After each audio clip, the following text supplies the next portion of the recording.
Buenas noches, estimados televidentes, ciudadanos de todo el Perú y de Lima en especial. Este es su programa del día de hoy, 7 de agosto, Poder Ciudadano.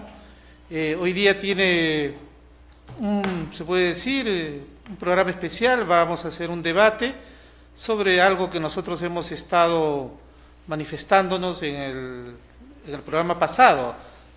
El tema es el discurso del presidente Pedro Pablo Kuczynski y qué perspectivas tenemos nosotros, cómo los ciudadanos lo hemos tomado, qué sueño nos ha puesto a los peruanos este señor que hoy día está sentado en Palacio de Gobierno.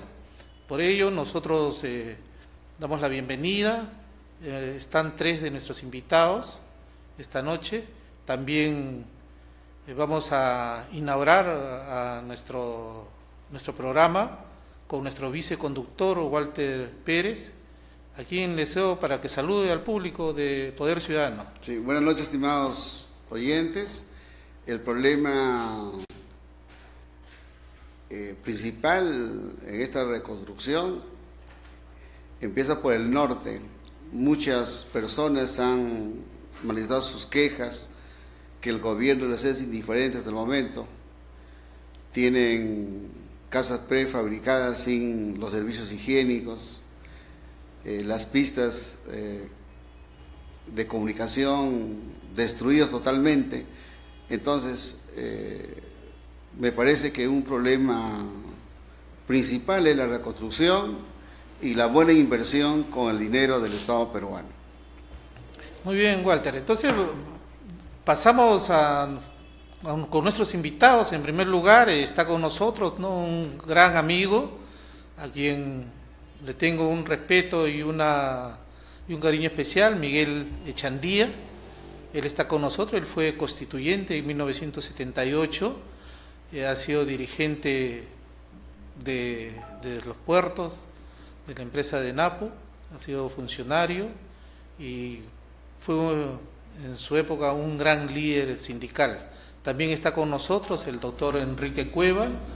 El doctor Enrique Cueva es un excelente amigo, analista político, y a la misma vez él ha sido en anteriores gobiernos, ha sido jefe de asesores de algunos gabinetes, pero también hoy en día él es presidente del Instituto de la Escuela de Gobierno y Gestión Política, Forjadores por un Nuevo Perú. Él está con nosotros el día de hoy también como invitado para que nos hable sobre cómo ha visto el discurso presidencial y sobre todo qué perspectiva tenemos. El otro invitado de nosotros es el amigo, el licenciado Manuel Chinchay Febres, presidente del Movimiento Regional Todos por el Cambio y futuro candidato a la gobernación de Lima Provincia. Él ha sido invitado esta noche porque también los sectores de nuestras regiones también tienen su voz acá en nuestro programa Poder Ciudadano. Bien, dicho esto, quiero empezar. Miguel, tienes la cámara para que saludes al público de Lima, del Perú y del mundo, porque acá nos ven de diversas partes. Nuestro programa ya está globalizado, por si acaso, ¿no? Nos ven en España, en Canadá, en Cuba, en Venezuela, en Argentina, en Chile. Y no es jamón por si acaso, esto mis amigos lo ven allá, en las colonias de peruanos que están en el exterior nos ven. Y una gran red acá en Lima que nos ven, así que tu saludo para Poder Ciudadano. En primer lugar, como peruano debo agradecer que cada evento como este que realizan ustedes, puedo decirlo, es la forma de enriquecer y levantar sobre todo ese espíritu de queremos ser un nuevo país, queremos un Perú de felicidad, y yo agradezco porque creo que es una de las formas para llegar a la conciencia y a esa reserva moral que está a flor de piel en Perú. ¿Cómo la rescatamos?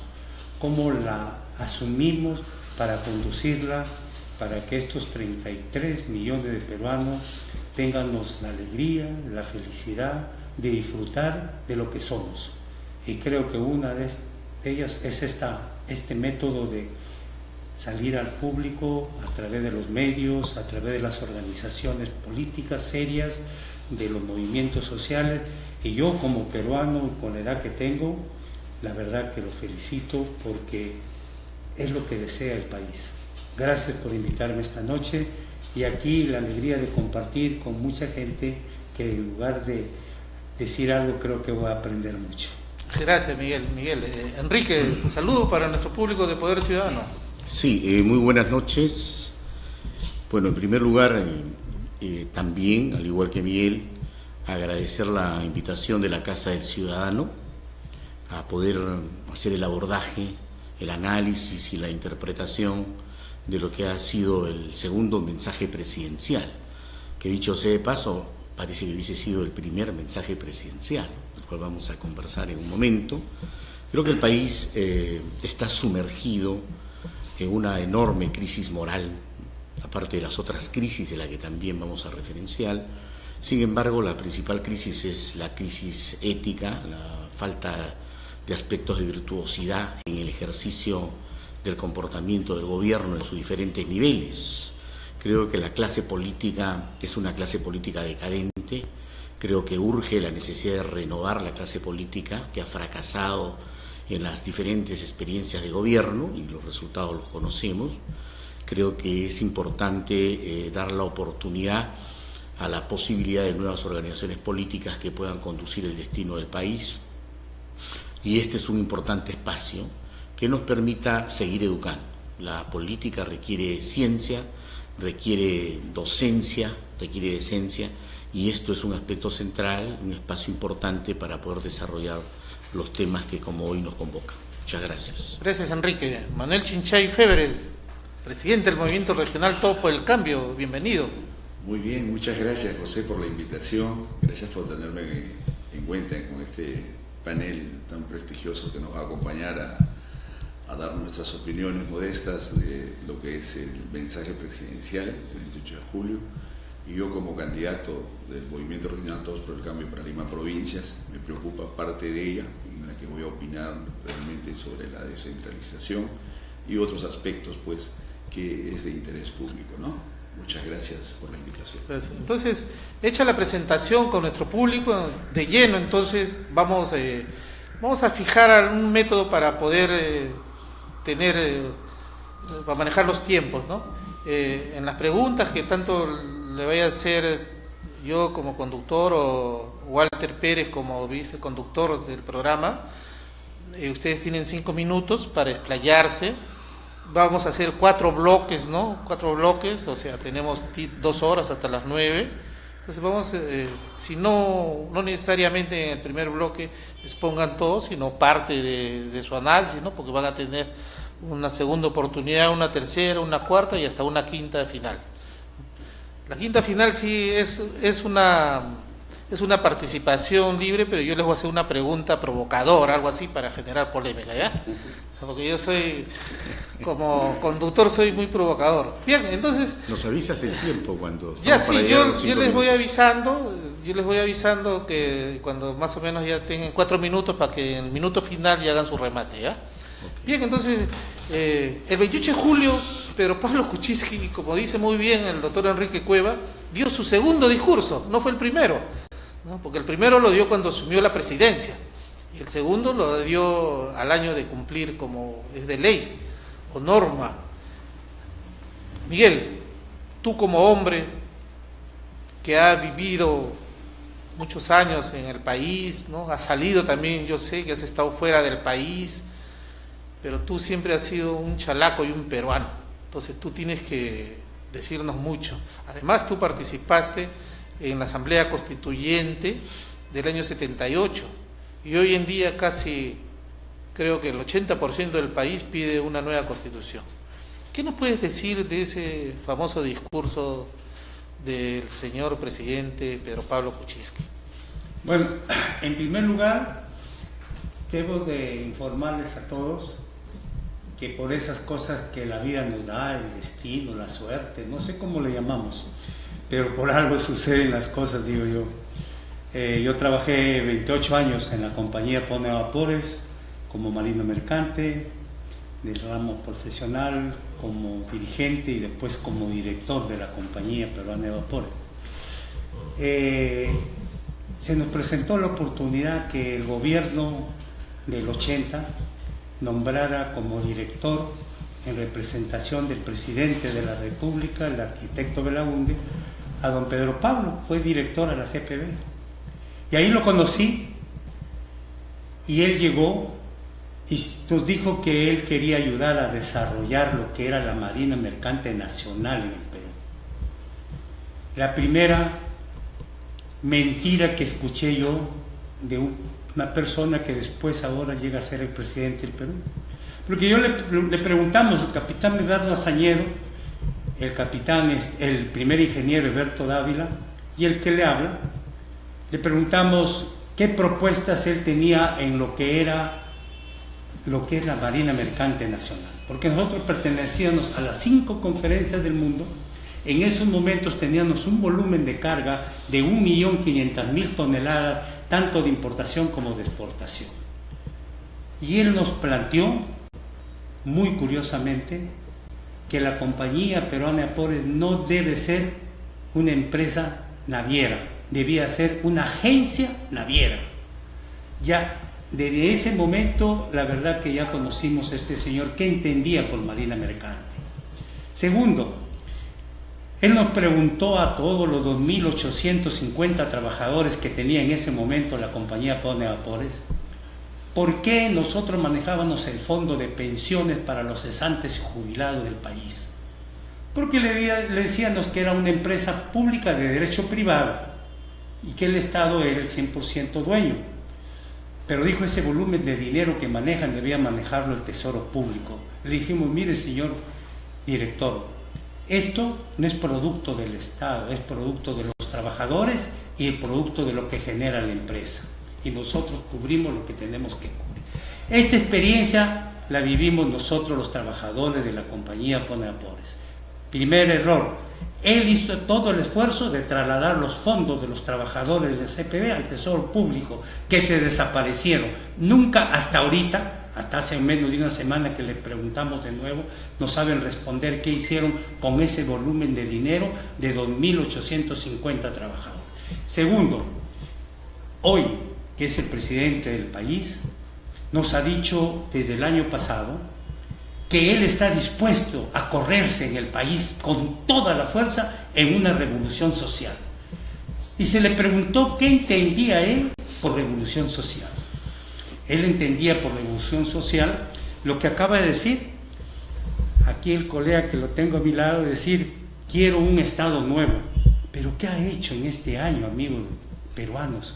Por un Estado nuevo, por una nueva estructura del Estado, por una nueva propuesta de cómo manejamos este Estado con lo que tenemos, con Parlamento, con Tribunal Constitucional, con Poder Judicial, con Fuerzas Armadas, problemas sociales, problemas de jubilaciones, problemas de fondos que los trasladan de aquí a allá. ¿Qué hacemos? ¿Qué se entiende por revolución social? No ha puesto en este discurso, no ha puesto una sola forma de cómo llevar a cabo eso. Yo creo que si el país, y lo digo con toda firmeza, no solamente por los 77 años que tengo y por lo que yo he vivido desde los 14 años, que nadie me va a quitar a mí la esperanza ni la fe de que en Perú sí hay una reserva moral que hay que saberla rescatar y para poderla conducir.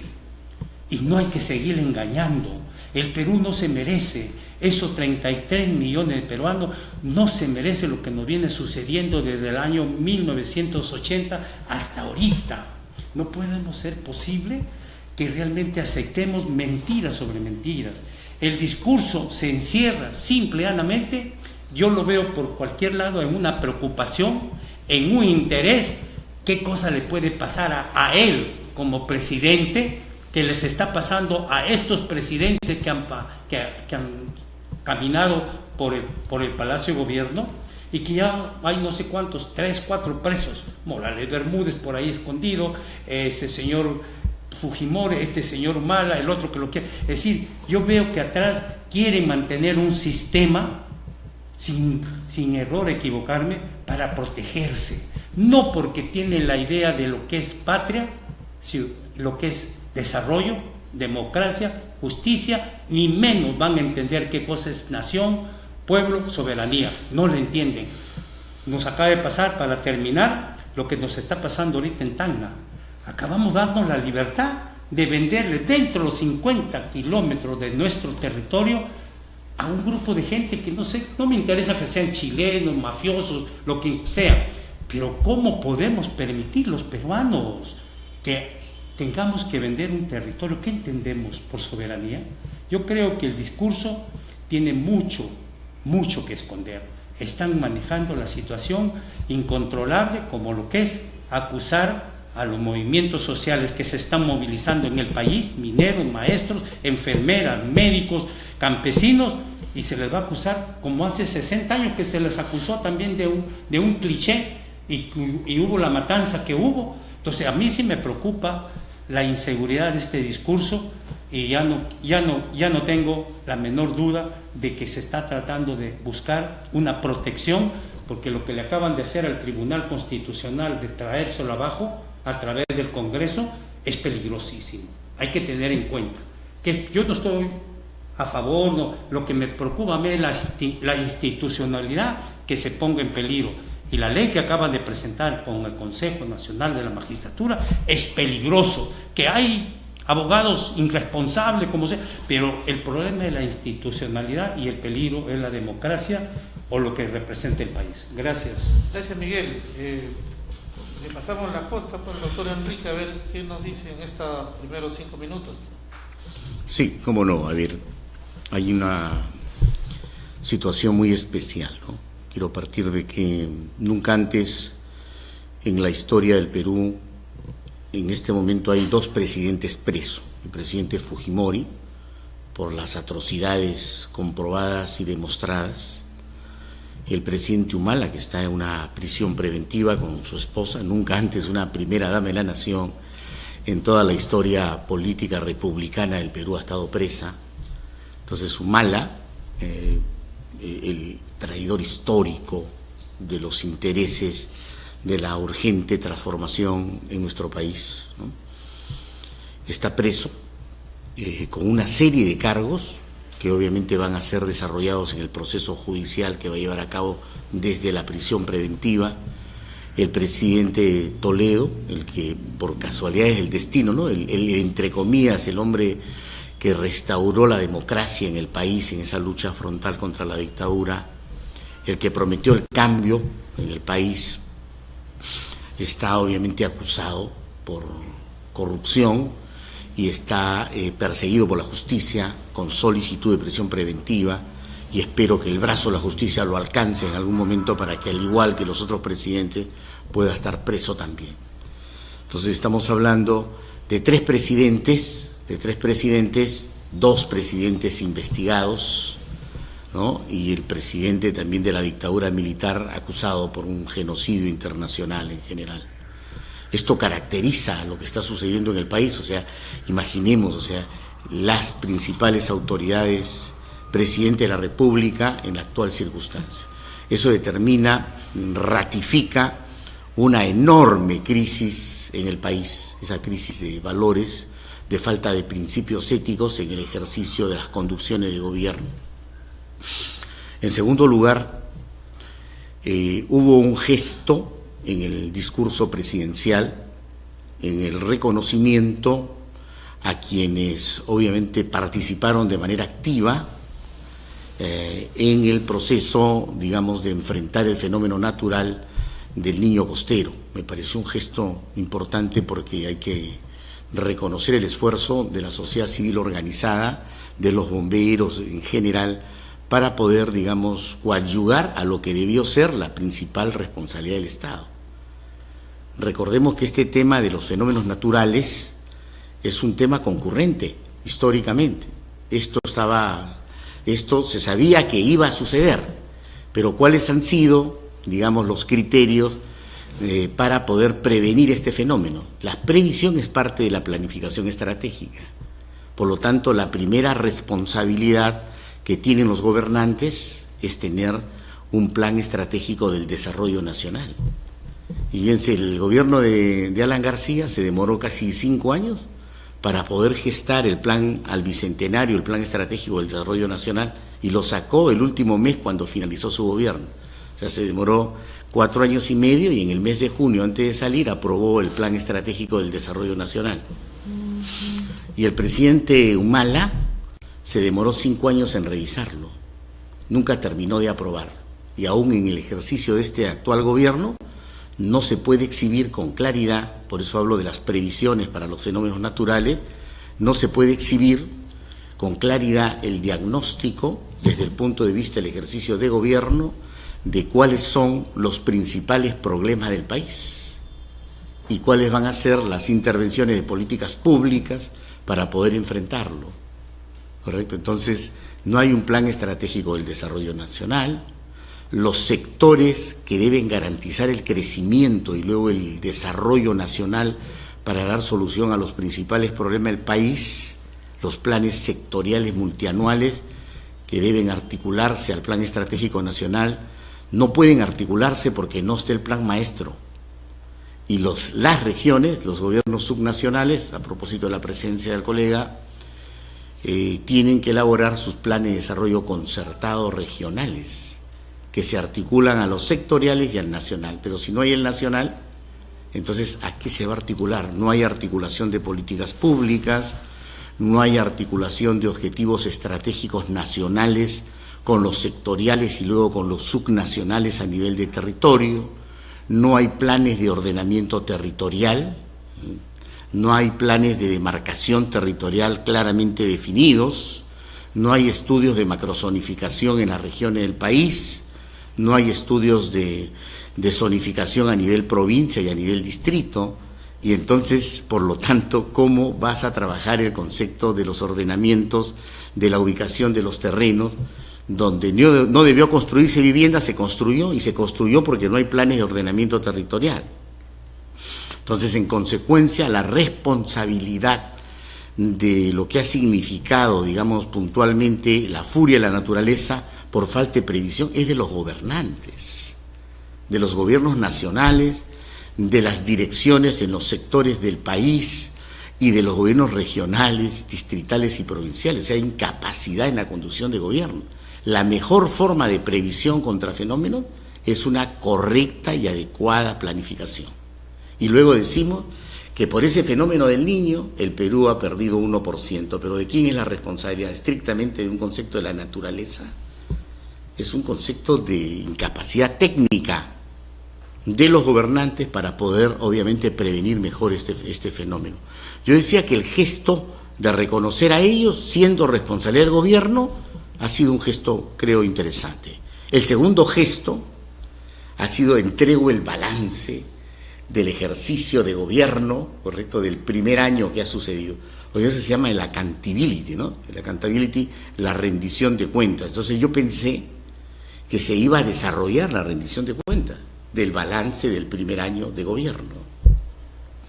O sea, pensé y esperaba, el país necesita reformas profundas de carácter estructural. O sea, ¿cuáles han sido? Vamos a plantearnos en términos de interrogante, sabiendo que el principal problema del país, por percepción ciudadana, 67%, es el problema de la corrupción en el país.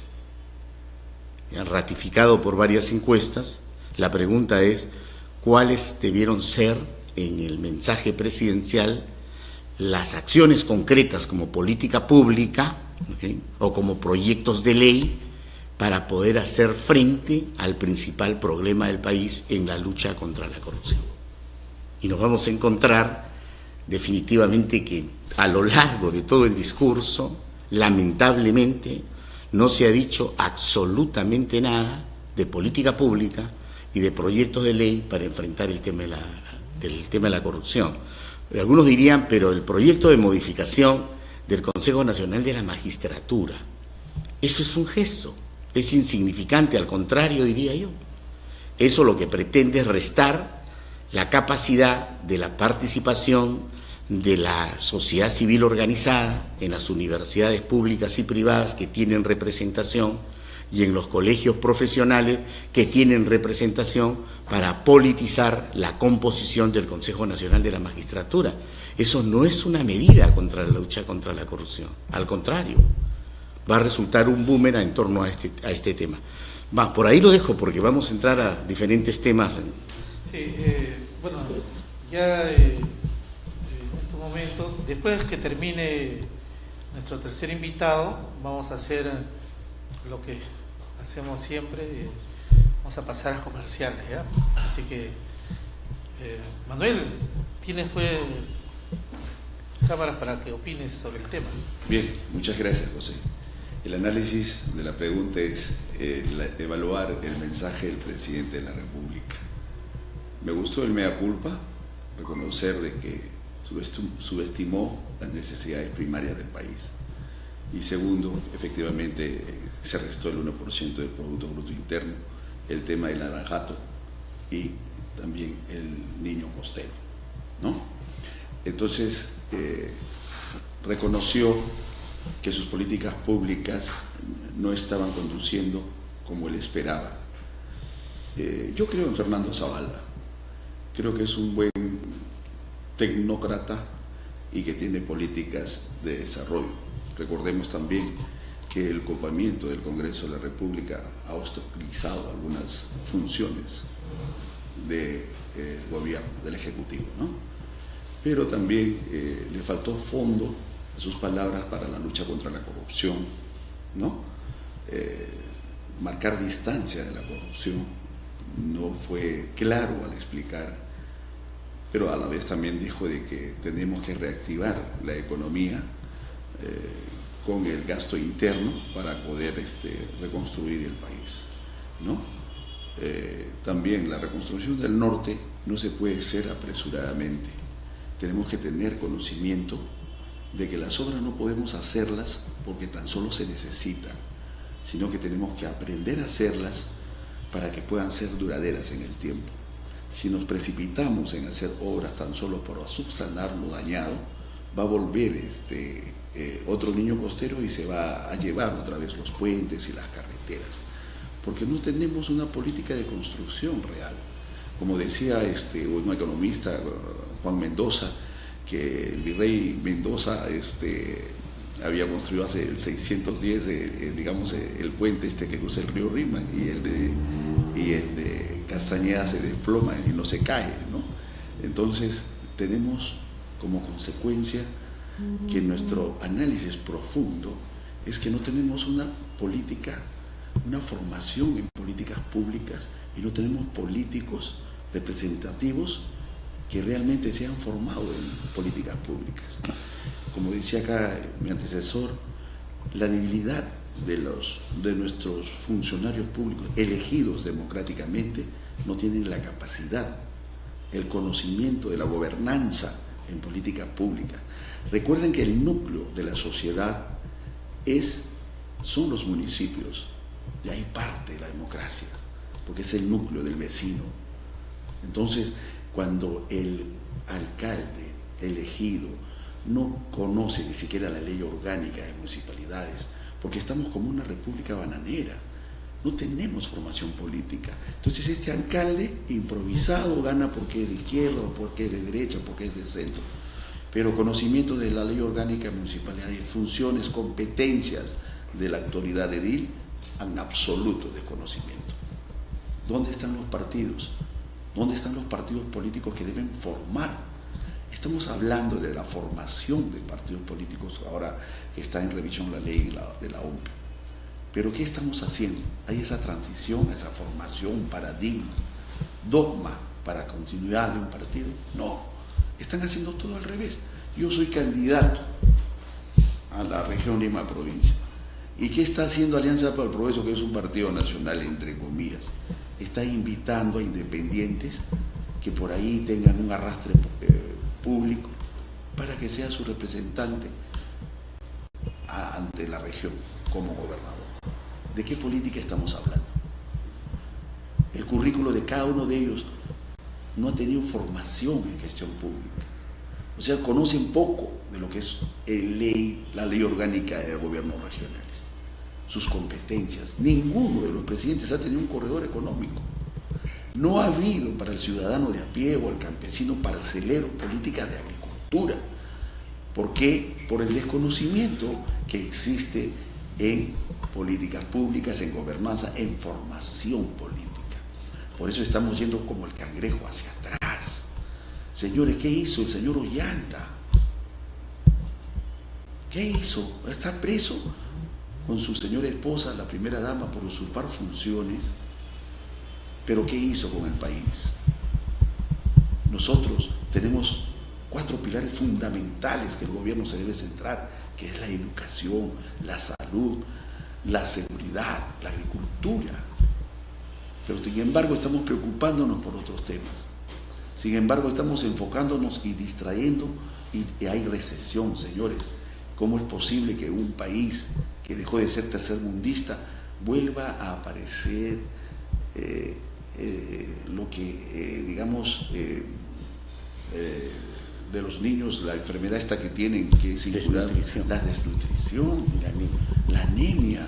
Un niño desnutrido no puede ser producir para la sociedad. Entonces, las políticas se enlazan entre educación y salud. Si tú no cuidas a la madre, el niño nace desnutrido. Entonces, el mensaje ha sido realmente vacío, como decía Mandela, de que basta tener una democracia si es como una cáscara vacía, a pesar de tener parlamento, cuando no hay medicinas, cuando hay hambre. Entonces, las promesas que dicen en campaña es lo que está sucediendo, este costo social. Cuando el pilar tiene que ser la educación de un país, simple y llanamente lo tenemos en la última rueda del coche. ¿Y qué? Prometieron, y ahí está la huelga de profesores, la intolerancia del gobierno para negociar con darles el valor y el respeto a los docentes, los médicos, los hospitales que no tienen, ni siquiera tienen medicina para atender a los más pobres, el CIS que se creó para los más pobres, están los que tienen más plata, porque no hay fiscalización y control, porque todo esto conlleva el desconocimiento. Somos políticos, pero nos llamamos políticos, pero no queremos aprender de lo que es gobernanza, de lo que es conocimiento de la gestión. Por eso que vamos a seguir en este plan, y nunca, si no nos preocupamos en la educación, jamás saldremos de este encarecimiento de corrupción, porque la corrupción es desconocimiento de gestión pública. Por eso que estamos así, y no debemos cambiar y ser cambiar el sistema y ser nosotros los pioneros que demos el primer paso para este gran cambio y transformación del país. Gracias, Manuel. Bien, entonces, terminado con la participación de los 3 panelistas, nos vamos a un comercial y en el siguiente bloque ya veremos qué otros temas vamos a opinar sobre el discurso y sobre las perspectivas que tenemos.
Hoy, con la presencia de todos ustedes, estamos construyendo la Casa del Ciudadano.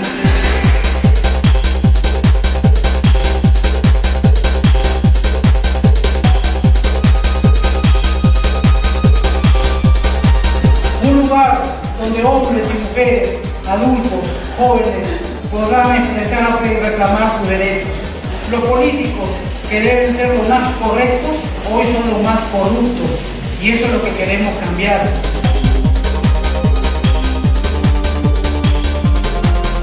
Si no somos una fuerza, si no somos un poder ciudadano, evidentemente que nuestros derechos siempre se van a hacer desconocidos, a pesar que tenemos, los van a desconocer. Lugares populares, se dice, los políticos verdaderamente los utilizan para los votos.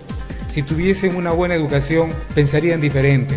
Cambia la persona la educación. Que a pesar de haberse declarado la independencia en Lima el 28 de julio de 1821, todavía seguían bajo autoridades españolas.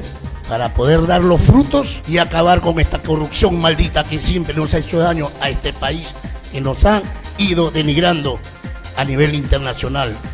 Y elevo la voz de muchas mujeres, elevo la voz de muchos ciudadanos que no tienen la cobertura de poder decir a ellos, a este gobierno corrupto, porque pensábamos en el mal menor y los dos son los males peores que hemos podido tener en este Perú ahora. Y espero realmente que haya más personas, también adultos mayores, también discapacitados, porque también es no solamente poder realmente apoyar a los dirigentes que tienen una gran potencial, pero lamentablemente no tienen la gran oportunidad que la Casa del Ciudadano lo va a tener. La base importante acá es la capacitación. En tanto no se tenga conocimiento, capacidad, destreza, habilidades, no se puede conseguir nada. Un buen espacio para desarrollar eso, para potenciarnos y nosotros ser parte de un mejor país. Yo quiero que mi hijo viva en una mejor ciudad. Quiero que tenga una mejor educación. Jóvenes que tienen un compromiso con nuestra patria, generar memoria histórica. ¿Para qué? Para tener una nación, no solo un país, no solo un territorio, sino una nación. En la medida que un ser humano es informado, pero debidamente informado, con el último conocimiento, con lo último de la tecnología y de la ciencia, podemos aplicar en menor tiempo y hacer mejores cosas, más productivos. Porque queremos que el Perú sea diferente, no con palabrerías, no con politiquerías, sino con ciencia, verdad. Nosotros los adultos tenemos que enseñar a las nuevas generaciones esos valores que se han perdido.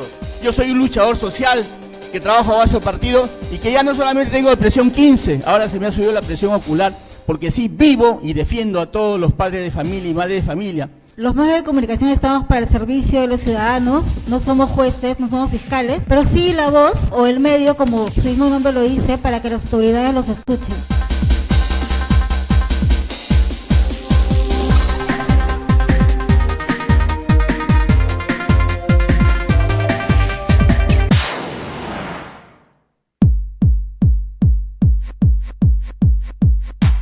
La mezcla de lo que ustedes conocen, de los dirigentes vecinales, de los sindicalistas, con la tecnología, con el intelecto de otras personas, van a hacer que la Casa del Ciudadano represente de verdad por primera vez en el país a todos los ciudadanos como debe ser.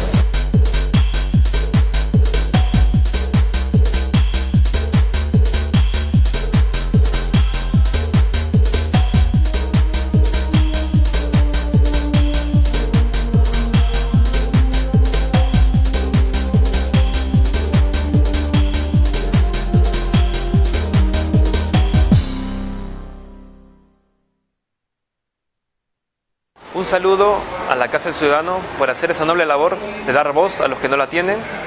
Desde aquí Lima, desde el Encuentro Nacional de Jóvenes, Actores Políticos Jóvenes, Andy Phillips, miembro de Habla Castañeda. Muy buenas tardes, quien habla es Luis Gutiérrez Tubillas, Luis Tubillas para los amigos, y quiero enviar un saludo cordial a la Casa del Ciudadano por la noble labor que están haciendo de acercar a los jóvenes y la población civil hacia el sector político y viceversa. Un saludo desde la ciudad de Ica. Imaynalla kashankis hueque panaykuna noqa naparikuyta parichikusaq kay en la Casa del Ciudadano Nesca Kunampuncha y Paikunapaj Parlaricuni. Buenas tardes, quiero hacer llegar un saludo especial a los amigos de la Casa del Ciudadano. Soy Miguel Samanés, representante de la organización juvenil Sanamente, y quiero enviar un gran saludo a la Casa del Ciudadano y felicitarlos por esta gran iniciativa en propiciar que los jóvenes participemos en política. Hola, soy Roberto González, represento al Partido Nacionalista Peruano y le envío un gran saludo a la Casa del Ciudadano. Muchas gracias. Buenas tardes, mi nombre es Cecilia Carvajal, soy de la región Pasco, de la organización Mujeres Oxapampinas Formando Líderes del Mañana, y quiero mandar un cordial saludo a la Casa del Ciudadano. Gracias por todo el espacio que nos están brindando. Hola, ¿qué tal? Mi nombre es David García. Un gran saludo para todos mis amigos de la Casa del Ciudadano. Nos vemos pronto.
Continuando con el programa y las preguntas para nuestros invitados, el tema de la corrupción es el tema más grave de la sociedad. Dice mucho de nuestros gobernantes y podemos recordar que los mandamientos de nuestra cultura inca era el no robar, no mentir, no ser ociosos. Y en este país siempre se ha construido, el gobernante que más obras ha hecho y se puede ver hasta estos días es lo que ha construido el gobierno del general Odría, entre las más importantes.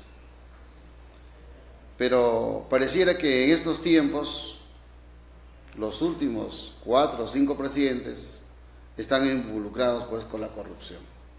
¿Cuál sería la manera de corregir este problema grande de la corrupción? ¿Quién debería intervenir para frenar en parte? Porque eliminarlo se va a poder, pero ¿cómo podríamos hacer para minimizar este problema de la corrupción? Don Miguel. Bueno, a través del tiempo hemos venido planteándonos cómo podernos organizar, cómo los líderes tienen la capacidad de plantearse para poder frenar situaciones tan difíciles de la mentira, de las situaciones falsas. Mire, una vez estando en Catacaos, un político que se llamaba don Enrique Verdeguer, que llegó a ser senador de la República, llevó un candidato, un señor para que fuera candidato a diputado por Piura. Y en su discurso él manifestó y dijo: señores, amigos, paisanos de Catacaos, yo estoy aquí de candidato y les prometo hacer un puente. Y el pueblo le respondió: señor, si no tenemos río, pues, ¿cómo nos va a hacer un puente? Primero les hago el río y después les hago el puente. El pueblo le respondió y no sacó ningún voto. Pero estoy hablando de hace más de 50 años atrás. Este tipo de conducta, lo acaba de señalar aquí el amigo, que hemos hecho los peruanos por una persona que mintió como este señor Humala. Yo acabo de estar viendo directa la actitud del pueblo ecuatoriano cuando el comandantito que salió, Gutiérrez, y dio un discurso tan vibrante que los campesinos, las cooperativas, los profesionales, todos se levantaron. Y una vez que llegó a Palacio, dio otro discurso, pero al tercer día 2 millones de personas organizadas se plantearon en la plaza de Quito. Él tuvo que pedir un avión, un helicóptero y irse a refugiar a Costa Rica. Es decir, cómo los ciudadanos se van organizando. Yo no me quiero quedar en la palabra del poder ciudadano, ni la casa del ciudadano, ni solamente la ética de las personas, como lo que acabamos de escuchar aquí.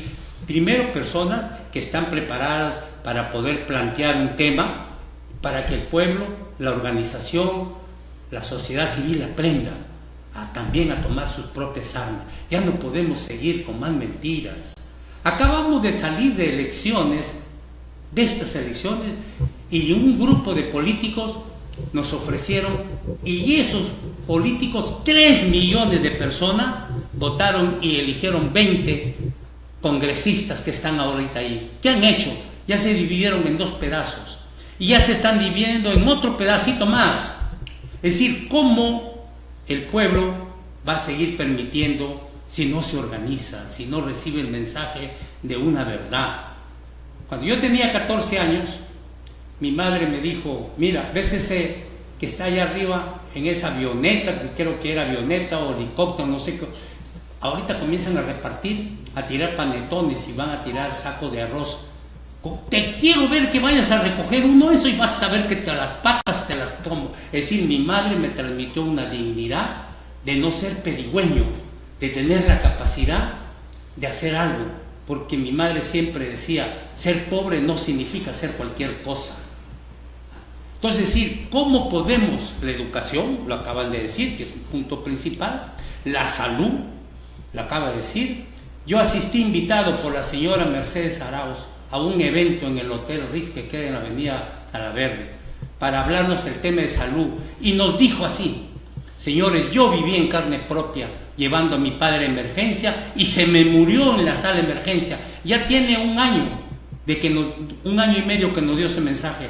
¿Qué ha hecho ella? ¿Qué granito de arena ha puesto para que eso que ella vivió en carne propia como mujer, como líder, como ciudadana, y ahora está en el Congreso, es vicepresidenta, para que esta salud mediocre que tenemos, que nos dan como política de Estado, la podemos que levantar? Toda esta corrupción nos ha llevado a que, la primera, todos apostaron, como lo acaban de decir aquí a Toledo, reivindicó la democracia, todo y pa.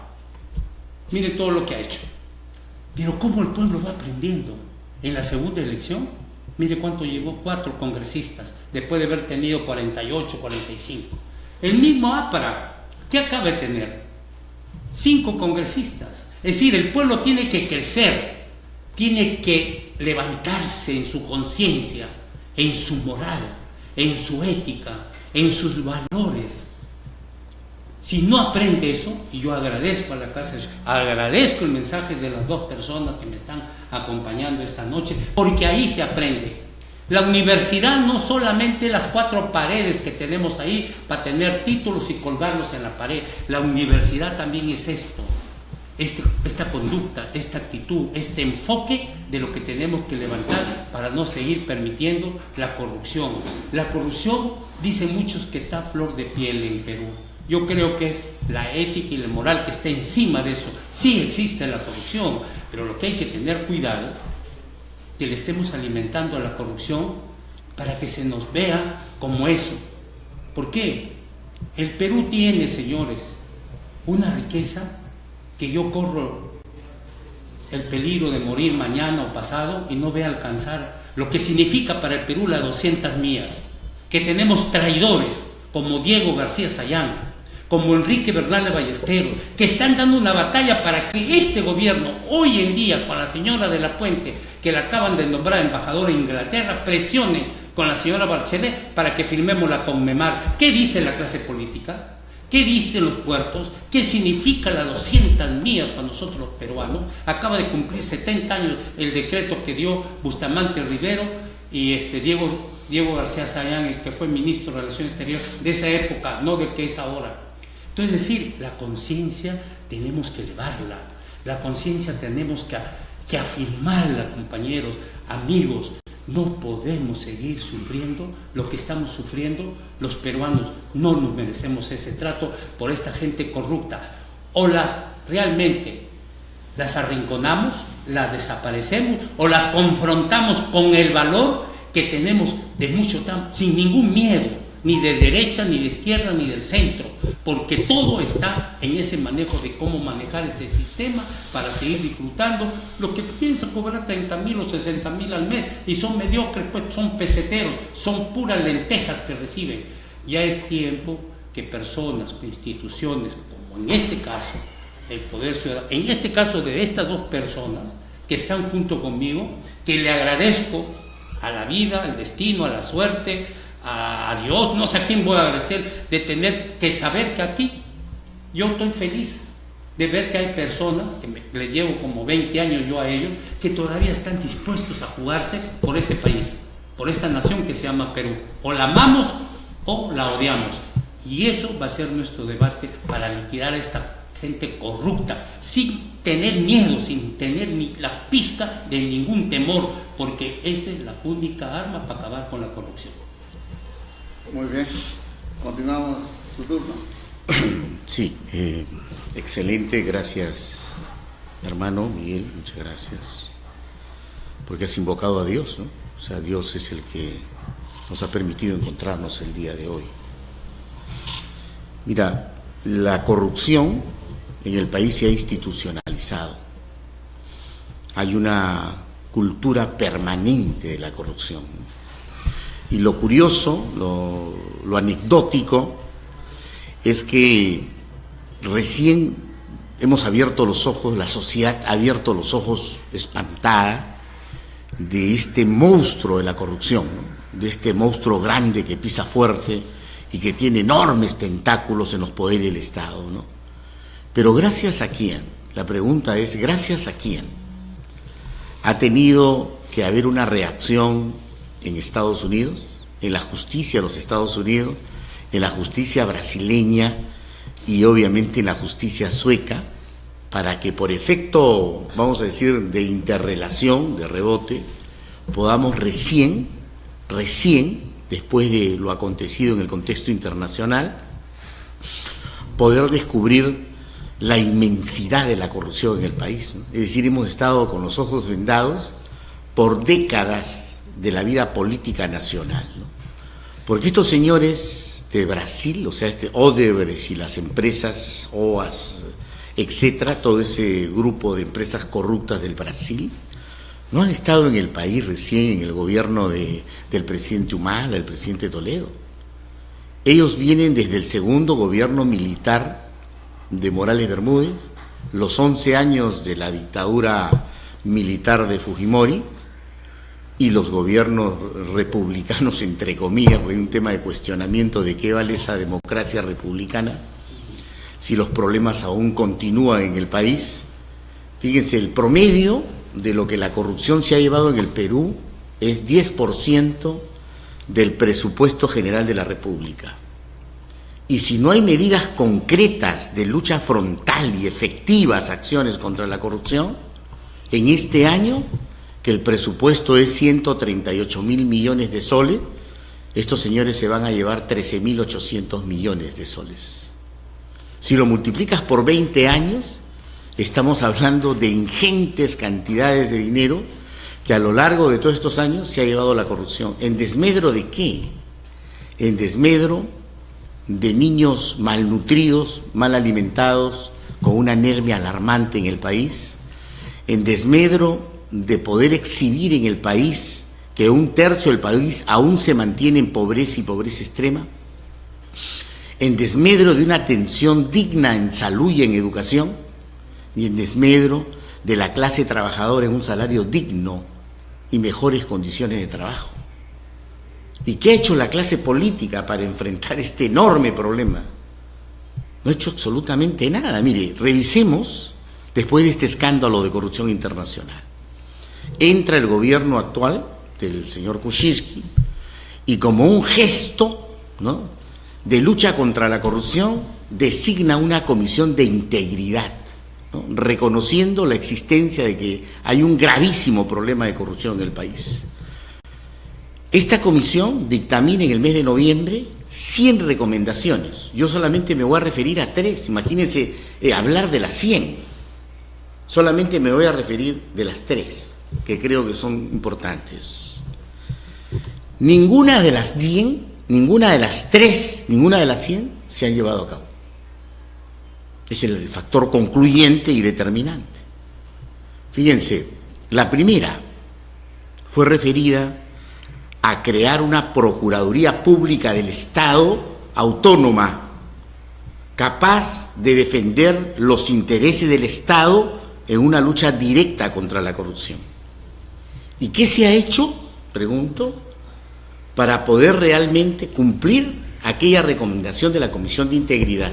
Entonces, dentro de los, dice, solicitud para poder desarrollar la propuesta de los decretos legislativos, es decir, para poder presentar los 112 decretos. Se presentaron 2, uno que crea la Procuraduría Pública,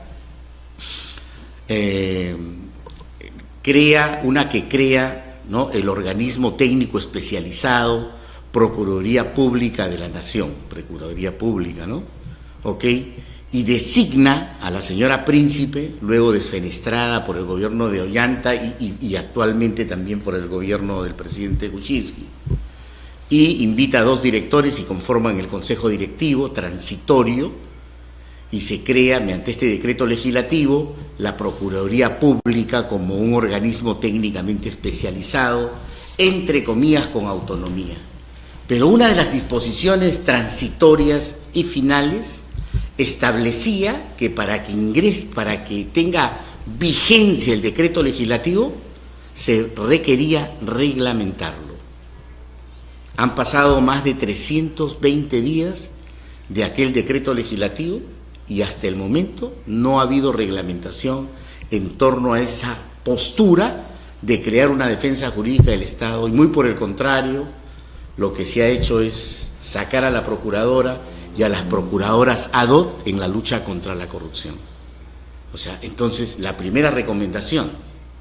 Luego sale el decreto legislativo 1301 que impide que los procuradores del Estado, no del gobierno, puedan inmiscuirse en los asuntos de investigación que competen a la Fiscalía Anticorrupción, y que solo puedan intervenir con la autorización de la Fiscalía. Decreto legislativo 1301, o sea, recorta las facultades.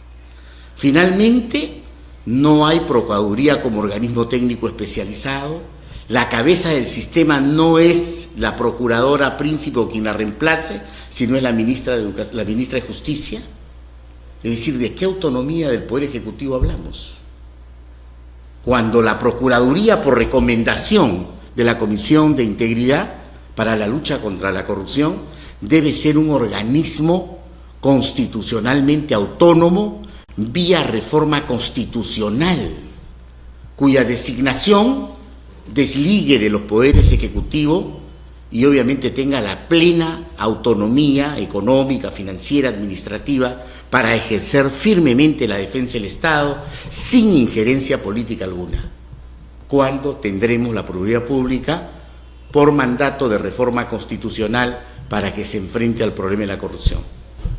Primera derrota, ¿no? El segundo aspecto es la autoridad sobre transparencia.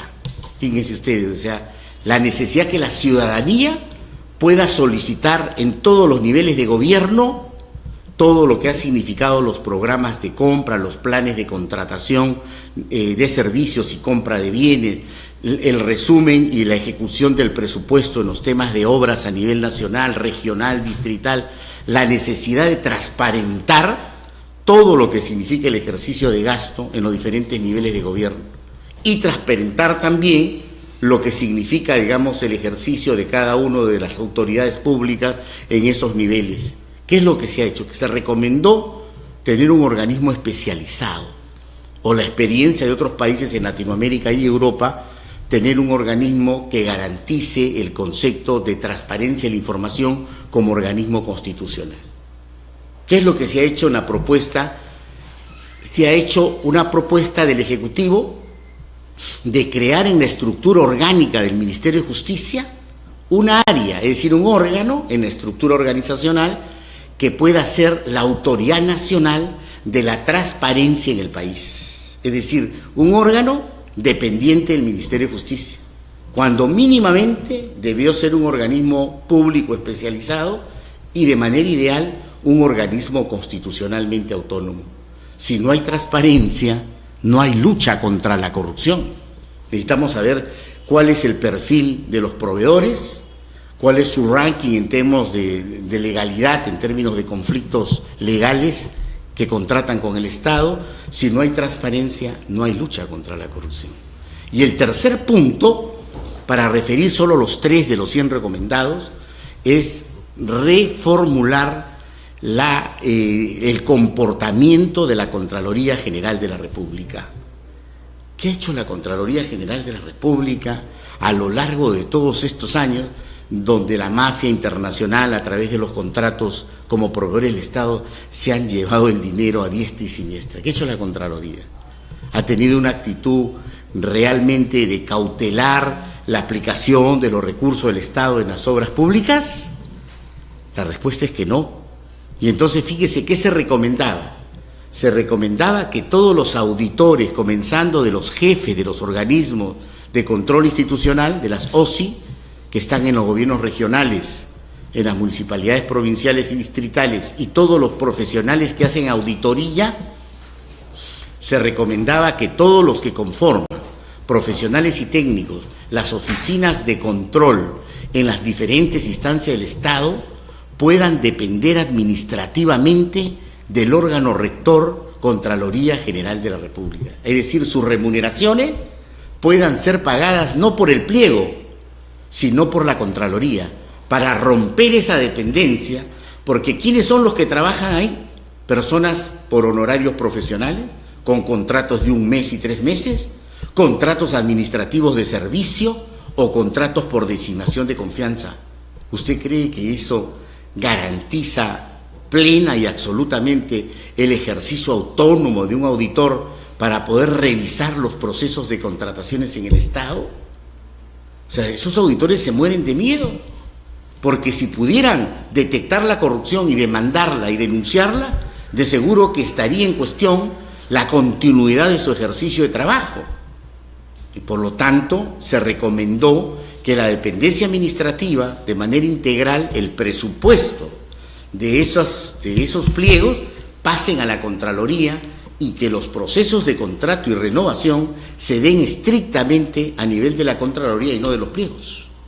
Oiga, si hubiésemos por lo menos, como una voluntad política firme, haber logrado garantizar una Procuraduría Pública de nivel constitucional con plena autonomía, una autoridad nacional de transparencia con plena autonomía, absoluta autonomía, y un rol de la Contraloría con dependencia administrativa del órgano cabeza del sistema administrativo, Contraloría General, recién podríamos decir realmente que pudiera haberse sentado las bases de una lucha firme, directa, real contra la corrupción. Ninguno de esos 3 aspectos se han dado. Ninguno de esos 3 aspectos. Y ahora, y si hablamos de que fíjense, del 65% que dicen que hay corrupción en el país, que es el principal problema que la ciudadanía dice que el 55% corresponde a corrupción de funcionarios del Estado. 55 de 65. Entonces la pregunta es decir, aquellos que nosotros elegimos como autoridades distritales, provinciales, regionales y nacionales, ellos son los corruptos.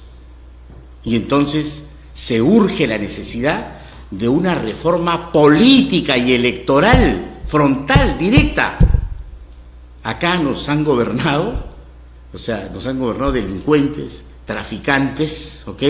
Nos han gobernado corruptos, gente que ha sido denunciada por lavado de activos, por terrorismo, ¿ok? Gente que ha sido denunciada por cohecho pasivo, apropiación ilícita, es decir, nos han gobernado bandas.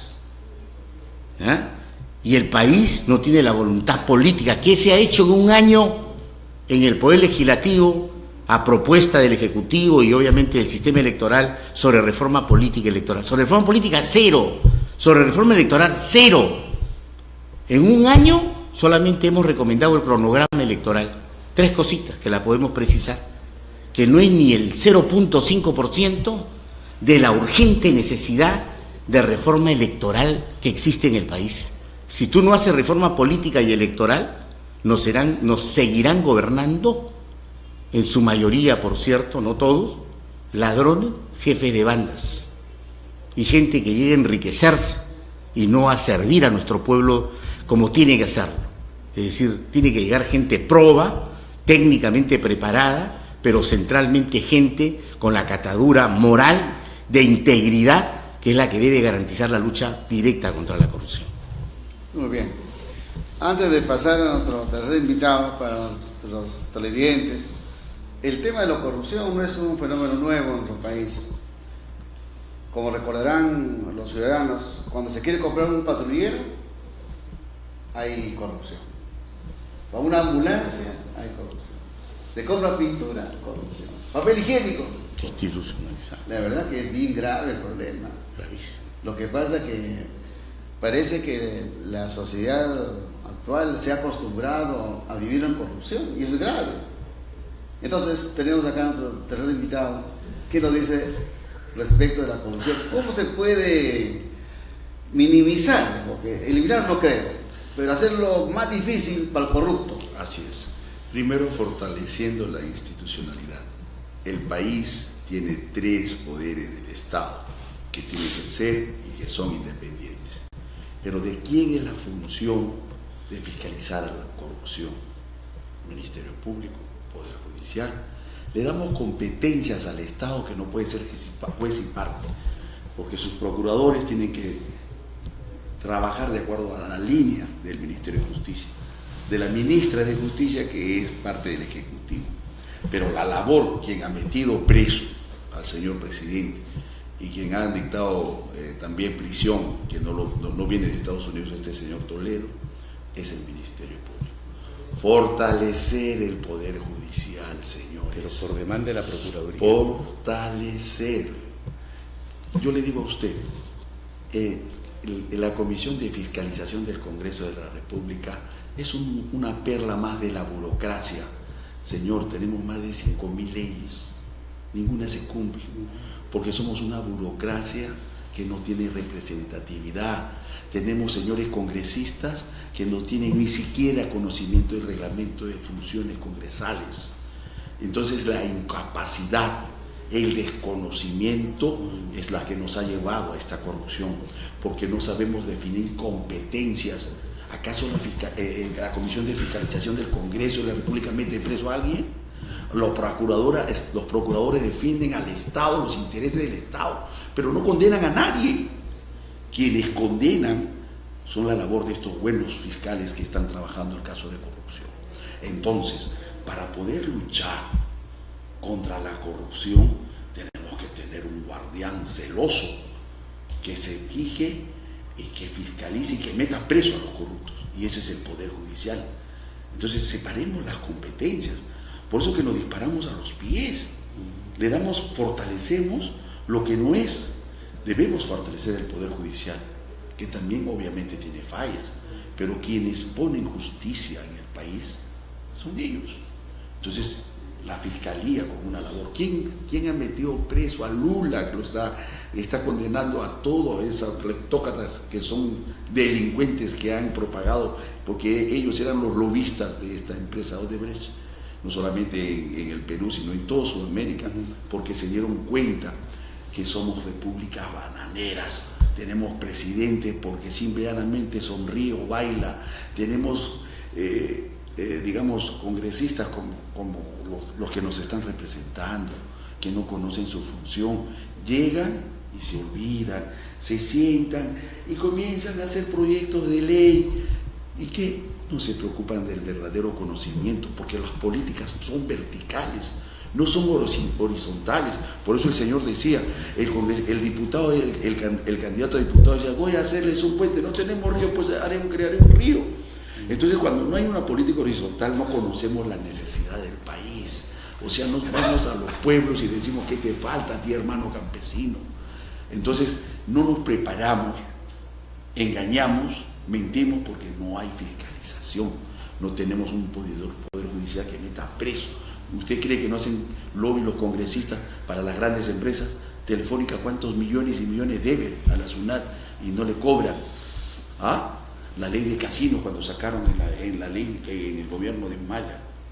Entonces nosotros queremos ser fiscalizados por lo mismo. O sea, el Congreso de la República fiscaliza, señores, y a los congresistas que llegaron con documentos falsos, mintiendo administrativamente al poder público, les suspenden 3 meses, cuando esos señores deben ir a la cárcel. ¿Ah? Porque ¿saben qué? Por ejemplo, mira, los congresistas, por ejemplo, la Keiko Fujimori tiene 71 congresistas de la República, 5 de ellos implicados en corrupción. Ella no, ella dice, no, por mantener mi bancada, no opina, no los aleja, no pide que los denuncien y los metan presos. ¿Ah? Entonces, ¿cómo vamos nosotros a pedir que si nuestros políticos que nos representan no tienen una lucha frontal, ¿no?, contra la corrupción? Yo soy un congresista, señor, tengo este problema, yo a ese señor lo denuncio en el Ministerio Público. ¿Qué cosa le voy a hacer yo en el Congreso? Nada. Pero en el Ministerio Público se le eleva al juez y el juez determina su sentencia y a la cárcel. Entonces fortalezcamos el Poder Judicial, que es fundamental. Estados Unidos es una democracia, como dicen, es la madre de la democracia. Ahí podrás tener mucho dinero, habrás sido presidente, te meten preso inmediatamente cuando usted esté al margen de la ley. Entonces debemos de saber, conocer nuestra Constitución, que es la madre de las leyes, que está por encima de la opinión que nosotros podamos dar o interpretar la ley. Porque la Constitución, queramos o no, es la madre, la ley mayor y la que tenemos que ceñirnos todos los ciudadanos. Pero para luchar contra la corrupción tenemos que definir quiénes son los responsables que tienen que castigar a estos corruptos, ¿no? Entonces no podemos hablar, pues, la Comisión de Fiscalización del Congreso de la República. Tenemos que hablar de fortalecer al Poder Judicial, la independencia del Poder Judicial, para que estos señores del Ministerio Público también hagan una labor como la están haciendo. ¿Quién ha hecho todo este trabajo de corrupción endémica en toda Sudamérica? Ha sido el fiscal de Moro de Brasil, ejemplo de ciudadano que puso el dedo en la llaga y saltó la puso. Entonces acá también tenemos al juez Carguancho, que no le tembló la mano y metió preso a este señor que llegó al gobierno solamente para delinquir, para robar. Hay que hablar claro, para robar, y están bien presos, señores, bien presos. ¿Por qué? Porque han sido corruptos, han estado al margen de la ley. ¿Y quién lo castigó? ¿La Procuradora? ¿Lo castigó el Congreso de la República? No, señor, hay que hablar las cosas claras. Aquí quien tiene que luchar es el Poder Judicial. Hay que fortalecer el Poder Judicial, hay que fortalecer nuestro Ministerio Público, mejorar la calidad de nuestros fiscales para que sean competitivos, competentes, no más allá de eficaces, tienen que ser eficientes, conocedores de la ley, para que puedan impartir y podamos nosotros tener y saber que tenemos una mano dura que controla a los corruptos. ¿Sabes por qué hay corrupción? Porque acá dicen tenemos plata, ya robaste ese 10%, le das al juez y te salvas. Entonces tenemos sistema, el sistema está débil. Entonces tenemos una democracia débil. Pero no olvidemos que tenemos una república que desde su creación ha sido corrupta. En la guerra del Pacífico nos han abandonado, ¿no? Pero ¿quiénes le hemos dado el poder? Nosotros somos responsables. ¿Sabes por qué? Porque el 70% de los votantes de la población votan por votar. No son políticos, no se aventuran a leer o a tener una mínima opinión de lo que es política. No se dan cuenta del peligro que con su voto empoderan a un delincuente, señores. ¿Qué dijo el señor Acuña cuando lo entrevistaron en televisión? Señor Acuña, ¿usted llega a la presidencia para hacerse más rico? Sí. ¿Este señor es político? Se ha formado en política, imagínense los problemas que tuvo de plagio. Queremos eso, y eso volvemos. ¿Qué dijo Stalin a su gente? Que el pueblo es como una gallina, que cuando tú les quitas las plumas, y te sigue de dolor, te sigue, y tú le tiras el morocho, el maíz, comiendo, pero te sigue. A eso nos ha llevado la corrupción, a perder la dignidad. ¿Cómo es posible que en este siglo de globalización, siglo XXI, todavía tengamos candidatos que van a los pueblos, regalan bolsas de víveres, faltando la dignidad del pobre, queriendo comprar su voto por el hambre? ¿Eso es lo que llamamos política? ¿Ah? ¿Qué hace la OMP? ¿Qué hace el Jurado Nacional de Elecciones? No puedo participar porque no hay nadie quien haya denunciado. Hay un alcalde en funciones que está haciendo proselitismo político, cuando debería este señor estar preso porque está faltando a la normativa. Él tiene sus 3 meses para hacer su campaña, de acuerdo a ley. ¿Pero qué hacemos? La violamos. Y nosotros permitimos. Sencillamente, ¿por qué? Porque estamos así, como si fuéramos dopados toda la población. Claro que sí, acá el señor dijo bien claro. Sin embargo, en Ecuador es diferente. Yo he tenido la dicha de estar en Ecuador, en Guayaquil, a ver sus políticas públicas. Se organiza el pueblo, señor. 7 de la mañana llegó Rafael Correa a Guayaquil y dijo al gobernador que venga. Y el pueblo estaba ahí. No ha cumplido con su función. Afuera y preso. Y que venga uno que el pueblo lo elija. El pueblo ha madurado. El pueblo es unido. Tiene poder. El ciudadano tiene poder. Y ese poder nosotros lo hemos perdido. ¿Sabes por qué? Porque cuando llegan las campañas, yo soy testigo. Llegan las campañas y dicen, no tienes plata, vas a perder. No tienes plata. El señor Allison está gastando $7,000 semanales para armar su partido. O terceras personas están en esa situación. El partido de Alianza para el Progreso tiene mucho dinero. El candidato, ¿tiene usted formación? ¿Ha seguido algún curso de formación pública? ¿Usted tiene conocimientos de cómo puede transformar ese dinero en programas, en calidad de vida, en llevarle su agüita al ciudadano de a pie? No tiene plata nada más. Como dice, entonces se juntan 4 y se van, postulan y ganan. ¿Por qué? Porque tienen dinero, regalan pan, regalan víveres, y la población sigue con eso. Ha perdido la dignidad y siguen votando. ¿Por qué? Porque nosotros somos responsables. ¿No? ¿Qué le pasó a Sócrates? ¿Qué le pasó a Sócrates, señor? Fue condenado por decir la verdad. Por decir la verdad, por enfrentar en ese mundo lo que nosotros no somos capaces de enfrentar. Porque somos parte de esta corrupción. Porque no levantamos la voz de protesta y no queremos enseñar con el ejemplo lo que tan fácil nos es vivir en libertad, y con esa libertad que nos da la democracia, pelear contra ello. Pero no podemos. ¿Por qué? Porque tenemos temor y porque también somos parte de este sistema corrupto.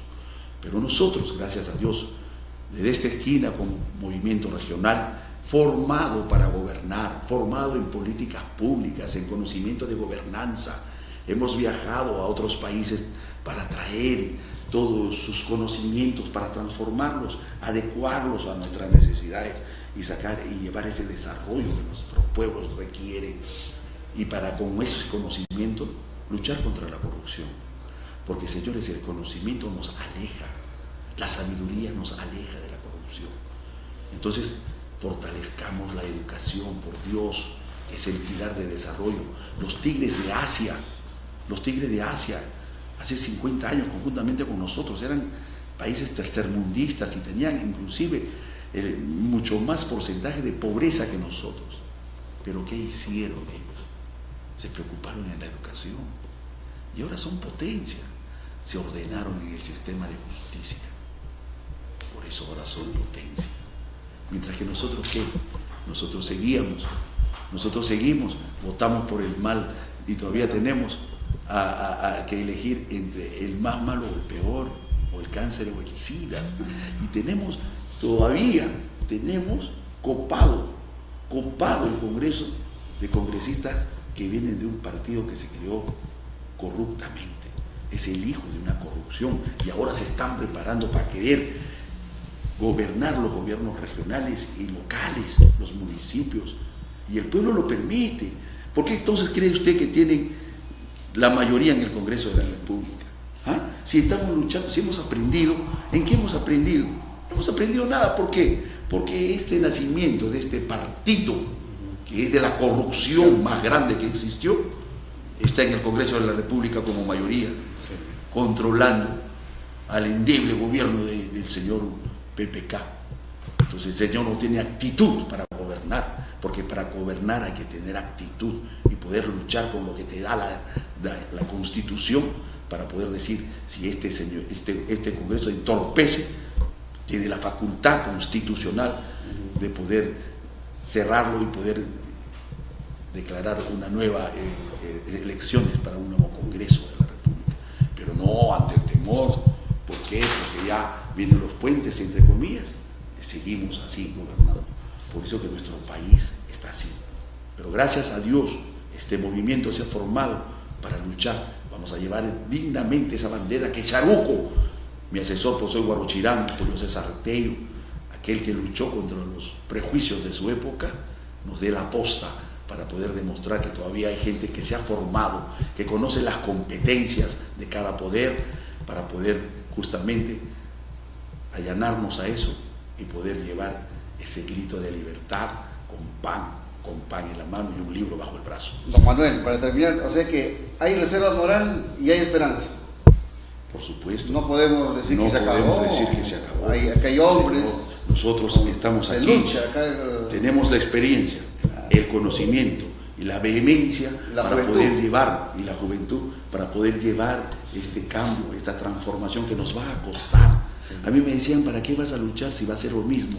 Entonces yo digo, si no salgo a luchar, entonces me quedo en la casa. Salgamos. Sí. Nos dirán locos quizás, porque vamos a ser de repente el primer piloto, porque nos seguirán otros jóvenes que todavía son tolerantes a la frustración que estamos viviendo, porque teníamos expectativas con este gobierno, pero ¿sabes qué? Otra vez la frustración, otra vez la vergüenza, la impotencia de poder hacer algo contra esta corrupción endémica, que no solamente lo vivimos nosotros, sino los otros países. Bien, miren, ha culminado este segundo bloque. Han estado muy interesantes las opiniones de nuestros invitados.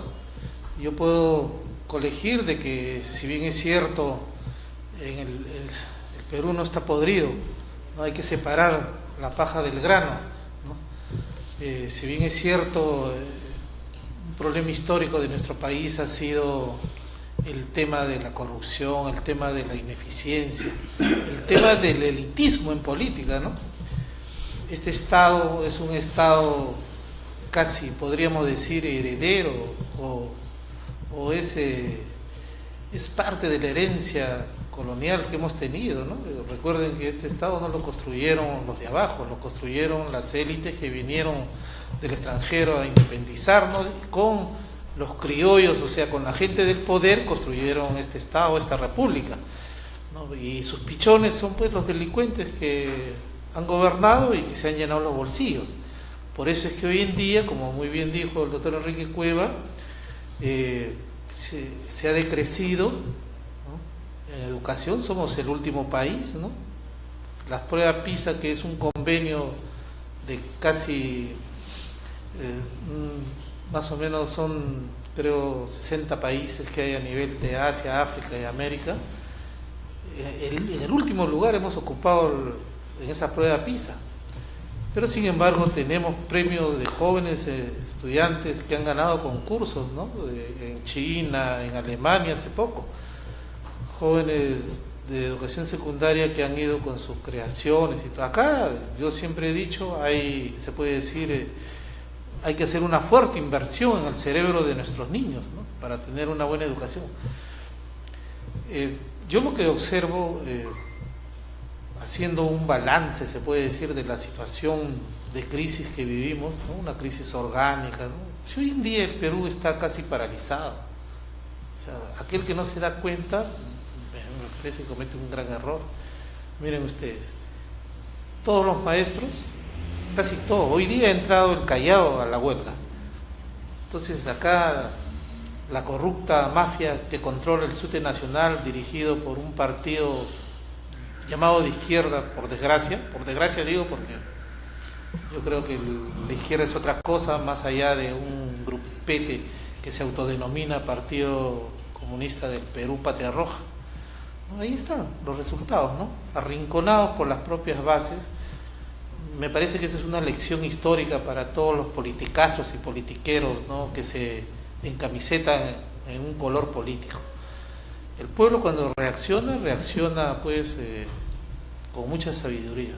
Se ha paralizado el país, se han concentrado acá en Lima. Lima es el Perú, ¿no? Lo dijo el gran, ¿no?, escritor, novelista y poeta,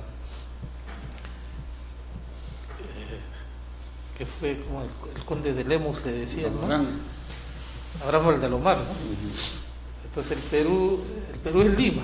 Entonces acá están concurriendo todos los sectores. Acá están concentrados los médicos. Hoy día los huelgas, la huelga de las enfermeras.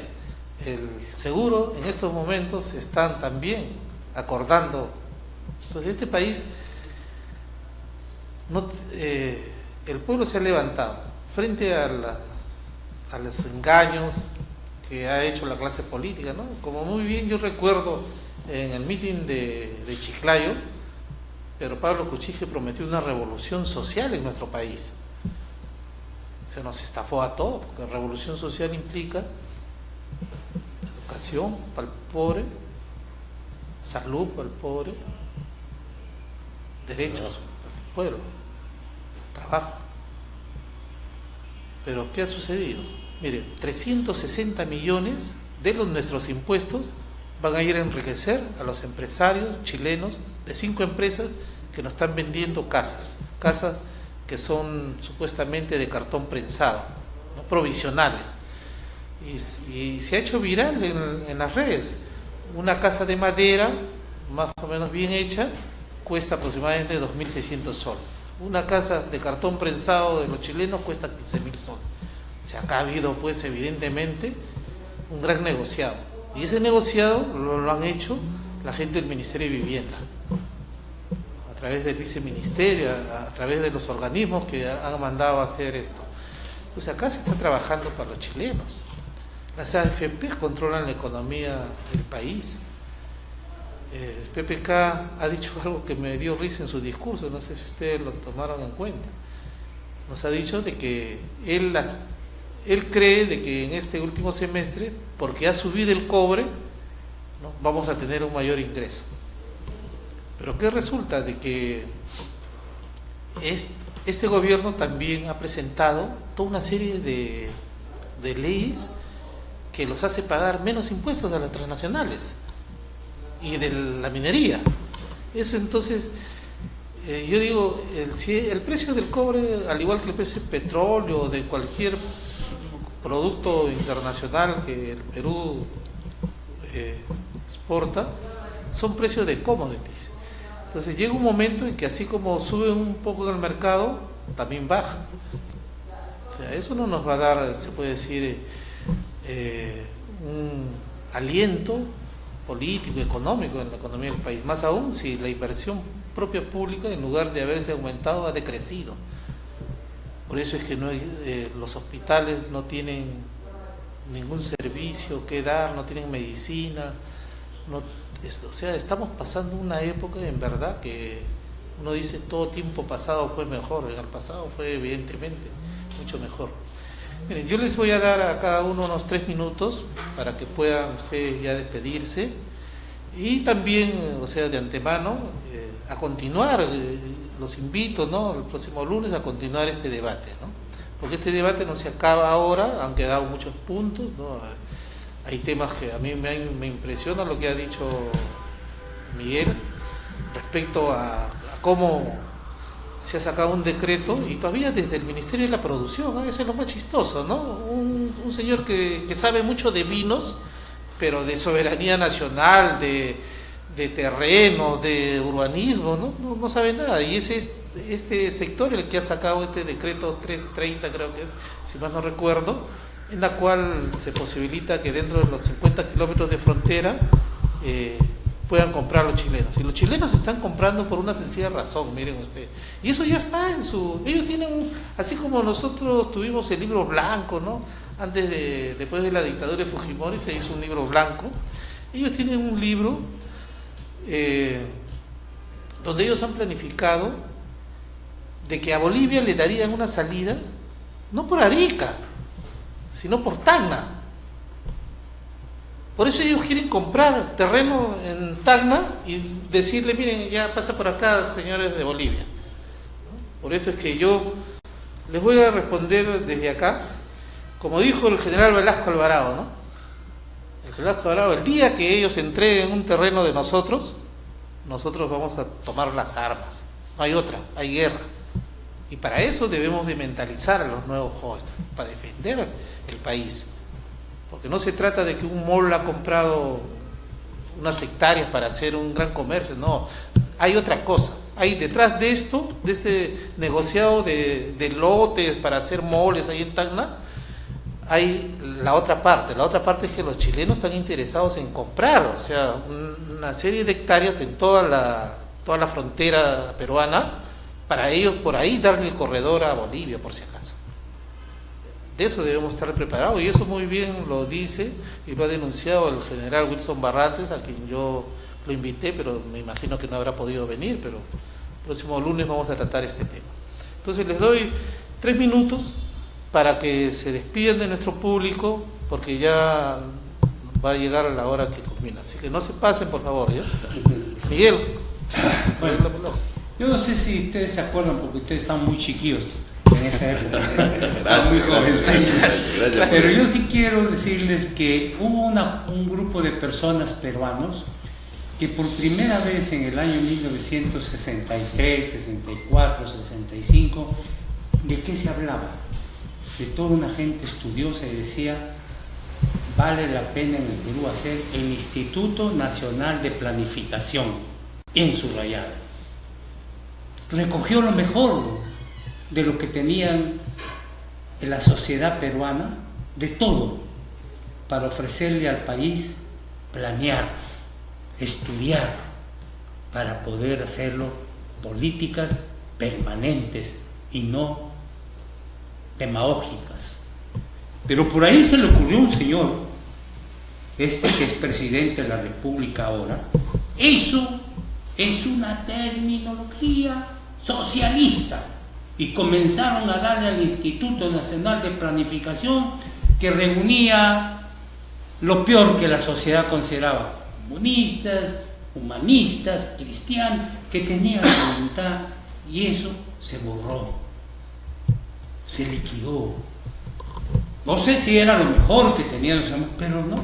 Pero ese Instituto Nacional de Planificación llamó a todos. Lo que están haciendo en Venezuela, que llaman a los panaderos, todo para que hagan la constitución, ellos a todos les consultaban. Pero este jovencito, un jovencito, había venido con dote de inteligente, Pedro Pablo, ¿no? Y se asustó. Yo creo que nos ha faltado a los peruanos la firmeza de qué nos puedan servir estas instituciones para poder avanzar. Segundo, yo acabo de escuchar esta noche que lo que más creo que debe tener esperanza es un pueblo como el Perú, ¿no? El elemento fundamental, porque primero yo quiero darle inteligencia, capacidad, conocimiento, y después que ellos con eso busquen cómo comer. No puedo darles comida para que toda la vida sean panzones, gordos e inservibles. Yo creo que si no sacrificamos el esfuerzo del país en la educación, vamos a seguir lamentando lo que yo he lamentado estos 50 años. No vayan a creer que yo nací de este tamaño, yo también tuve 14 años, 20 años, 30 años, y mucha gente que tuvimos que hacer por este país.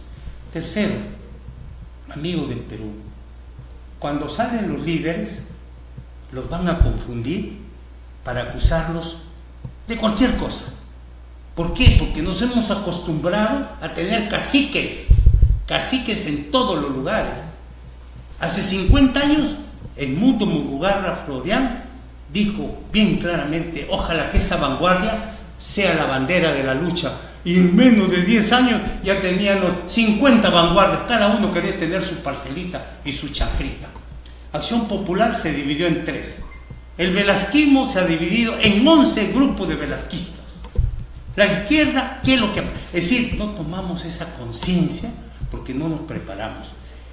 Yo sí quiero agradecer infinitamente a todos los peruanos que tuvieron la oportunidad de enseñarme lo poco que yo sé. De repente puedo tener algunas interpretaciones equivocadas, pero esta noche le digo al Perú, a mis amigos, a mis compañeros, a mis camaradas, a mis hermanos, a mis amigos, que vale la pena sacrificar un tiempo para hacer política, como decía Javier Mujica. Yo no niego que el que quiera hacer empresa, haga empresa, porque va a ser un buen empresario de repente. Pero el que quiera hacer política, que haga política seria para responder a las necesidades de un pueblo y no haga la política nada más que me sobra tiempo, hago política porque tengo que ver la novela o tengo que ver el partido de fútbol. Eso no es política. Yo sí creo considerativamente que vale la pena invertir este tiempo en lo que podamos hacer. Unamos un esfuerzo para que el Perú sea verdaderamente soberano y que tengamos derecho los 33 millones de peruanos de ser felices. No podemos ser indiferentes, no podemos darle la espalda a este país. Agradezco a todos los que nos dieron la oportunidad de estar esta noche, agradezco a las personas que he podido compartir este panel y pido las disculpas que tenga que pedir, si en las equivocaciones, en las expresiones que tenga que dar pueda decir algo que no es correcto, las pido también porque yo no tengo ningún temor de corregir y de explicar si estoy equivocado. Gracias. Yo agradezco a la Casa del Ciudadano. José González, te agradezco infinitamente por tu amistad en primer lugar, porque eso tiene un significado grande. Y en segundo lugar, por haber aprendido esta noche que vale la pena seguir siendo peruano. Gracias, Miguel, gracias. Lo único que te tenía que aclarar que te equivocaste cuando dijiste Javier Mujica, ¿no? Es el Pepe Mujica. José perdón, Mujica, Pepe Mujica. Presidente de Uruguay, ¿no? Eso dijo. Javier Mujica Petit es el otro. Claro, hay un abogado. Bien, la posta para Enrique, a ver. Sí, gracias. No, Miguel, muchas gracias por compartir tu experiencia, tus conocimientos. Gracias, hermano. Muy amable por conocerte. Mira, la administración del Estado, la administración pública, básicamente tiene que ver con la gestión pública y tiene que ver con la política pública. Y la gestión pública se trabaja en el Estado, yo tengo muchos años como funcionario del Estado, se trabaja básicamente sobre la base de los sistemas administrativos y los sistemas funcionales. Los sistemas administrativos, donde está la defensa jurídica del Estado, la Procuraduría, tiene como misión, o sea, razón de existir, como definición, ¿ya?, la garantía del uso honesto, transparente, eficiente y eficaz de los recursos del Estado. Es decir, ¿quiénes tienen que preocuparse que se aplique adecuadamente los recursos del Estado? Los sistemas administrativos, y dentro de ellos la Procuraduría Pública, honestamente, transparentemente, responsablemente, eficientemente, eficazmente. Es competencia, ¿ya? Ahora mira, no podemos dejar de reconocer el aporte de Julia Príncipe. Mira, gracias a la Procuraduría, en ejercicio de ella, se denunció a Joaquín Ramírez, que está procesado por la Fiscalía, pero por denuncia de la Procuraduría. A Martín Belaunde, gracias a la Procuraduría, procesado en la Fiscalía. El caso de Coteva, de Toledo, en la Fiscalía investigado, pero porque la Procuraduría lo denunció. El caso de investigación de García igual. Los casos más emblemáticos, la agenda de Nadine, denunciada por la Procuraduría. Es decir, hay que reformar pues la Fiscalía. Sí, porque la Fiscalía no ha tenido la capacidad de la iniciativa, como sí la tuvo la Procuraduría, en defensa de los intereses de los recursos del Estado. Y ahora, por pretender garantizar, obviamente, el concepto de la recuperación de todo lo que se han robado estos señores, ¿no?, y no aceptar ese negociado de los 60 millones, se produce un problema enorme, ¿ya? Entonces, mira, el tema es extenso, es muy extenso. Yo les agradezco de manera muy especial a la Casa del Ciudadano. Estamos trabajando, los invito a todos a escuchar las conferencias de Viernes Político, donde justo tengo a cargo el tema de reforma política y electoral, y encantado de seguir compartiendo los temas. Muchas gracias, muy amable por todo, ¿ya? Manuel, ya estamos al cierre, Manuel. Sí, muchas gracias por invitarnos, José, y al panel por su distinguida presencia y sus sabios conocimientos. Efectivamente hay que debatir, son temas profundos, pero alejemos el fantasma que tenemos con el enemigo chileno. La globalización ya empezó en el mundo, hay que ver competencias comerciales y hay que crecer, hay que ser sabios y dejemos de tener temor a nuestro vecino del sur que está trabajando con nosotros, ¿no? Alemania destruyó Europa y ahora lidera la Comunidad Europea. Entonces, muchas gracias, tenemos por conversar mucho y realmente quisiera volver a estar con este panel para intercambiar ya opiniones y poder contrapuntear para poder hacer más ameno este debate que es tan importante en los puntos de vista y obviamente con la tolerancia de que no solamente somos la verdad sino absoluta, sino relativa, ¿no? Muchas Así gracias. es, gracias. Miren, Poder Ciudadano les agradece a ustedes tres por haber participado el día de hoy. Este es un programa periodístico de opinión, de análisis político, de cultura, de debate, de exposición de ideas. Acá no se imponen las ideas. Es un programa plural, es un programa donde el ciudadano común de a pie viene y expresa sus opiniones. Aquí nunca vendrán gente ladrona, delincuente o corrupta, porque nosotros, como Poder Ciudadano, hemos levantado una bandera. La solución para el tema de la corrupción del país es pena de muerte. Pena de muerte para todos, narcotraficantes, militares, mafiosos, sacerdotes pedófilos, terroristas, para todos pena de muerte, no creemos en nadie. Porque así se han solucionado las sociedades donde hubo este flagelo de la corrupción, se solucionó así, ¿no? Y ahí hay muestras en el mundo. Y lo vamos a tratar, porque el debate está abierto. Pero yo sí creo y estoy convencido que la corrupción sí se puede vencer. Y ahora, no esperar que nosotros nos vayamos a la tumba y venga una futura generación a poner pues algo nuevo, un país nuevo, ¿no? Yo creo que el país nuevo se construye ahora, ¿no? Con lo que hacemos a diario, con nuestras opiniones, con nuestras manifestaciones, con nuestros aportes intelectuales. El día viernes los invitamos, va a estar presente el doctor Antero Flores, que va a dar su conferencia en los viernes políticos, y el día jueves los invitamos a las clases de oratorio y liderazgo que impartimos acá completamente gratuito, y los invitamos a todos nuestros televidentes.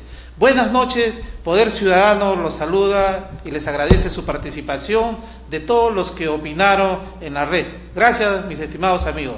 Buenas noches.